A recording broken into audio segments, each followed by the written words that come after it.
मुझे घुटन हो रही है या घबराहट हो रही है या मेरे मूड स्विंग्स हो रहे हैं या फिर मुझे फ्रस्ट्रेशन हो रहा है और इरिटेशन हो रहा है और मुझे रीज़न नहीं पता है। कई बार ऐसे लोगों को बोलते हुए सुना होगा आपने। तो बेसिकली होता ये है कि कई बार ऐसा होता है कि हमें किसी पे गुस्सा आया और हम गुस्सा नहीं कर पाए, तो वो जो इमोशन होता है ना वो हमारे सबकॉन्शियस में डंप हो जाता है। और ऐसे जितने सारे इमोशंस, कभी गिल्ट हुआ, कभी सैडनेस हुई, कभी लाफ्टर ही नहीं हुआ, तो लोग हमको एक्सप्रेस करने देते नहीं है। कई बार हम ऑफिस में हमको बॉस ने कुछ बोल दिया and we are feeling angry, but क्योंकि वो बॉस है आप कुछ नहीं बोल सकते। कई बार घर में ऐसा हुआ कि कुछ बड़े लोग हैं and you can not say anything. तो और कई बार फ्रेंड्स में या ऐसे बहुत मौके आएंगे जब आप खुद को एक्सप्रेस नहीं कर पाओगे, तो वो सारा का सारा अनएक्सप्रेस जो इमोशन होता है ना वो पूरा कचरा बन के आपके सबकॉन्शियस में डंप होता है। और कई बार लोग ट्राई करते हैं कि यार मुझे बुरा तो फील हो रहा है या मुझे आई एम सैड या फिर आई फील लाइक क्राइंग, तो वो कोशिश करते हैं किसी तरह अपना ध्यान डाइवर्ट करते हैं। कोई कॉमेडी वीडियो देख लेंगे या फिर कोई मोटिवेशनल वीडियो देख लेंगे, तो they are trying to divert their mind. Again उस कंडीशन में भी आपके वो इमोशंस जो है ना वो सबकॉन्शियस में डंप हो जाते हैं। और जब वो डंप होते हैं तो ऐसा मत समझना कि वो एक बार डंप होते हैं, रेगुलरली आप ये करने लग जाते हो, एक हैबिट में आ जाता है। फिर आपने एक इमोशन डंप किया और आप ये बचपन से करते हुए आ रहे हो, तो बचपन से लेके अभी तक के सारे इमोशंस मेमोरीज के साथ अंदर रखे हुए हैं, वो कहीं गए नहीं हैं। एंड इसी का रिजल्ट है कि आप कभी भी खुल के जी नहीं पाते हो।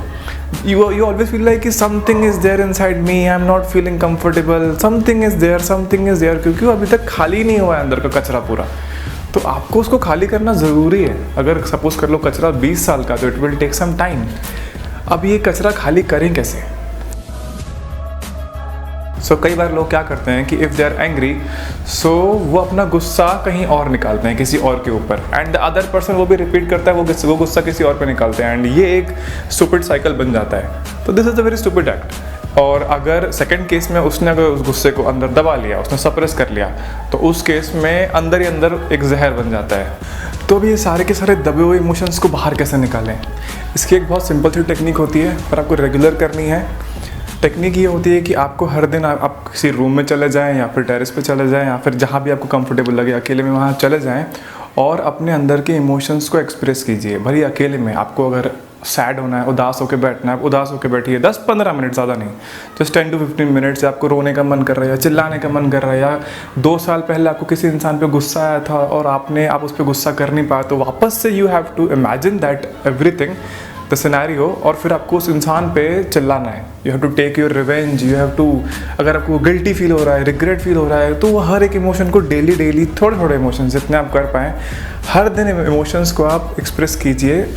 विद इन 3 to 4 days आपके पुराने दबे हुए इमोशंस बाहर निकलने लग जाएंगे। 2 साल पहले वाले या 10 साल पहले वाले, धीरे धीरे हो सकता है कि बचपन के इमोशंस भी आपने दबा के रखे वो भी बाहर निकले, बचपन के ट्रॉमास भी बाहर निकले, हो सकता है। कई बार आपको अनकंफर्टेबल फील हो, कई बार आपको डर लगे, दर्द हो, ये चीज़ें हो सकती हैं। पर with in 2 to 3 weeks you will feel like यार मुझे अच्छा लग रहा है, I am feeling so light, and you know a natural smile will come on your face. You will feel like कि अंदर सब कुछ खाली हो चुका है।